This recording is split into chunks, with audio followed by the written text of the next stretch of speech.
অভিষেক বন্দ্যোপাধ্যায় এবং তৃণমূল কংগ্রেসের কর্মী সমর্থকদের সঙ্গে নিয়ে নির্বাচন কমিশনের দপ্তর পর্যন্ত গিয়েছিলেন অভিষেক বন্দ্যোপাধ্যায় এবং সেখানে গিয়ে তিনি বেশ কিছু ফাইল দেখেন, বেশ কিছু ফর্ম দেখেন এবং তা নাকি ফর্ম 6 এবং এই নিয়ে কার্যত যে রাজনীতি তৃণমূল কংগ্রেস করেছে একেবারে শেষ মুহূর্ত পর্যন্ত, সেই রাজনীতি করার প্রেক্ষাপটে দাঁড়িয়ে নির্বাচন কমিশনের তরফ থেকে এবার স্পষ্ট বার্তা দেওয়া হলো।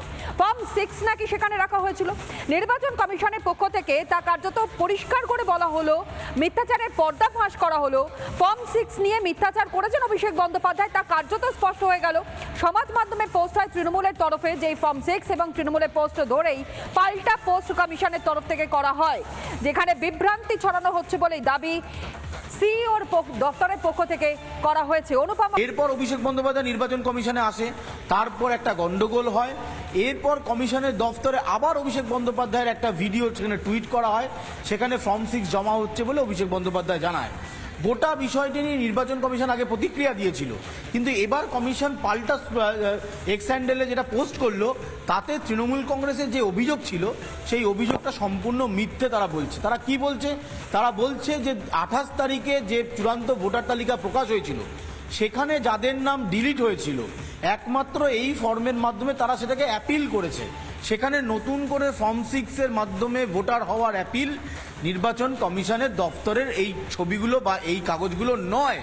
অর্থাৎ তৃণমূল কংগ্রেস বলছিল যে ফর্ম 6-এর মাধ্যমে অ্যাপিল করা হচ্ছে পশ্চিমবঙ্গের ভোটার নয়, বিহার, উত্তরপ্রদেশ সহ দেশের বিভিন্ন রাজ্যের ভোটারদেরকে নতুন ভোটার করে 2026-এর এই নির্বাচনে তাদেরকে সুযোগ দিয়ে দেওয়া এবং তারা যাতে একটা নির্দিষ্ট রাজনৈতিক দলকে ভোট দেয় সেইটার সুযোগ কমিশন করে দিচ্ছে। কিন্তু সেই অভিযোগটাই তো সম্পূর্ণভাবে ভিত্তিহীন। কমিশনের পক্ষ থেকে স্পষ্টত তা জানিয়ে দেওয়া হলো, পাল্টা টুইটও করা হলো, এক্স হ্যান্ডেলে পোস্ট করা হলো, কিন্তু অভিষেক বন্দ্যোপাধ্যায় সেদিন দাঁড়িয়ে থেকে কি অভিযোগ করেছিলেন তা আপনাদের সামনে রাখি, শুনুন।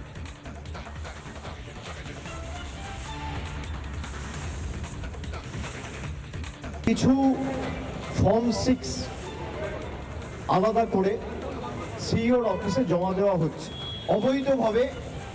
যারা বাংলার ভোটার নয়, যাদের বিহার, ইউপির ভোটার লিস্টে নাম রয়েছে, বিভিন্ন বিধানসভায়, বিশেষ করে ফেজ 2 বিধানসভায় যেখানে ভোট রয়েছে, এবং সব মিলিয়ে প্রায় 30,000 ফর্ম 6 জমা পড়েছে।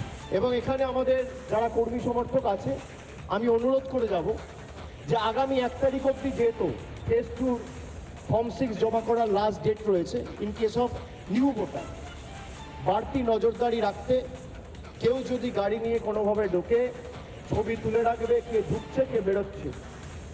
আমাদের নিজেদের সংগঠনের উপর নির্ভরশীল থাকতে হবে।